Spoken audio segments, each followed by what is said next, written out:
Just been out walking around the hill with the dog, and when I came over the hill, it's one of these days where it's been really snowy, really crisp, really nice day. The moon's out, but then all of a sudden the northern lights came out, and we're going to go out and try and photograph them tonight.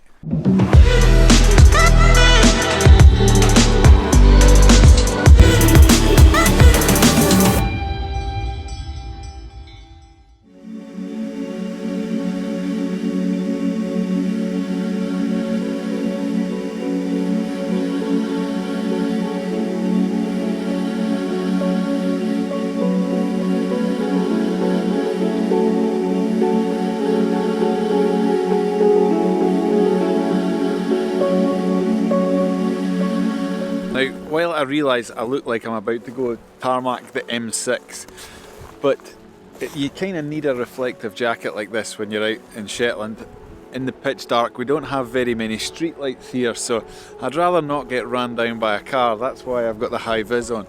But what we're going to do is we're going to go and see if we can get some photos of the northern lights. There's a great place up at we've got like a parking place not too far from our house, and you can look out over the village of Coningsborough, and that part looks north, and you're able to see if the northern lights are still out.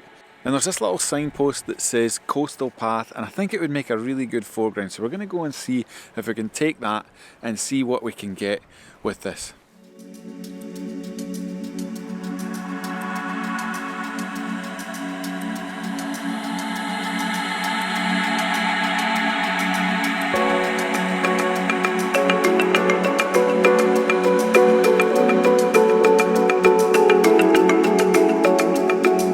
After that, I'm going to go down to Sancerre Pier, and there's a lovely little jetty that goes out into the sea, and I'm going to try and use that as leading lines, and that again looks north. Coningsborough's in the distance, and hopefully we'll be able to get some northern lights over the top of there. Let's go see what we can get, and then we'll go back and we'll see what we can edit.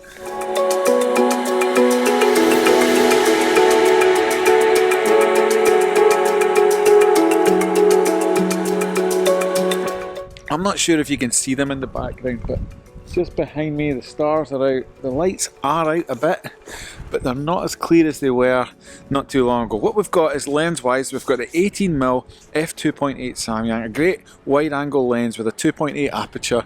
I've got a 24mm, but I've been enjoying shooting a little bit wider with my 18mm lens. And so what we do is we open that at 2.8, f2.8. I normally put the ISO at about 1600 and then about a 15 to 20 second shutter speed, and that way I'm able to keep the shutter open and you get that nice light coming in through the sensor, and hopefully we catch some good scenes.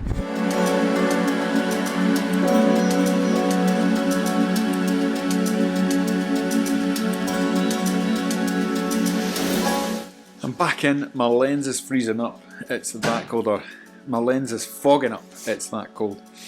It's really exciting being able to catch the northern lights. I wouldn't want you to be disappointed when you see them, to think they look like what they do in a lot of the pictures. They look more faint than what they see in the pictures, but because you've got that nice shutter speed open, it's able to capture more light and get more of that coming in, so you're able to see more clearly what they look like. But anyway, it's always great to capture the northern lights. Let's go edit a picture and see what it comes out like.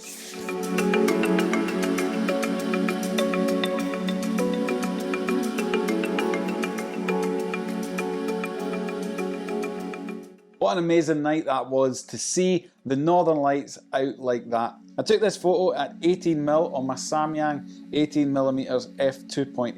It's been one of the great things about having a wider angle lens is when it comes to astrophotography, it really does help having that wide angle and that f2.8 aperture.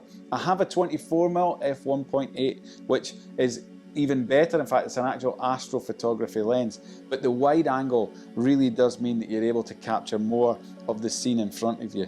So what we've done is we've gone from this here to this, and we've not actually done all that much to it because the camera did a lot of the work.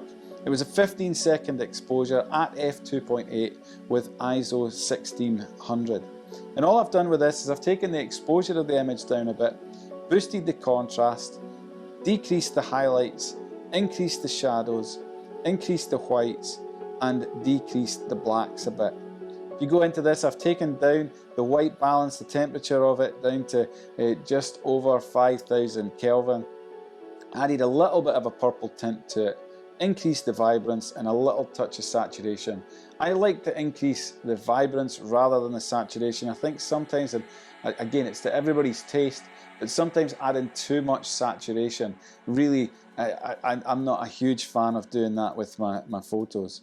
As you can see, what I did was I took out the red saturation and increased the luminance a bit, because there was some of the lights that were coming off of the road, because it was a 15-second exposure.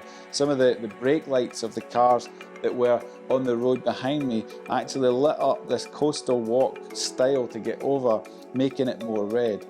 If you go into that, I took down the orange slightly and decreased the saturation of that. And that's really it. That was all the colour changes that I did. I didn't really do much to this photo. As I said, I boosted the clarity, brings out a little bit of the stars, and if you go into the detail, I just added a little touch of sharpening. But because of the way that it was a long exposure, and the camera is really good, I mean, modern day sensors are really good at low light performance, and so you're able to get a lot of that detail at that time, and it shows the arc that was across the sky of the Northern Lights. And I would encourage you, if you get the chance to go out and do some astrophotography, find somewhere really dark with not very much light pollution. We are very fortunate up here in Shetland that we don't have to deal with that, and so a lot of places don't have street lights or things that can get in the way of getting a good picture of the night sky. You can also get filters for the front of your lens, which I've seen, which can reduce light pollution. But in order to get somewhere where you're able to see the Northern Lights like that, you need to be somewhere quite far north, although I know that they have been seen even in the south of England, but it needs to be that particularly strong show with a nice dark sky. I hope you've enjoyed learning about the photographing the Northern Lights this week.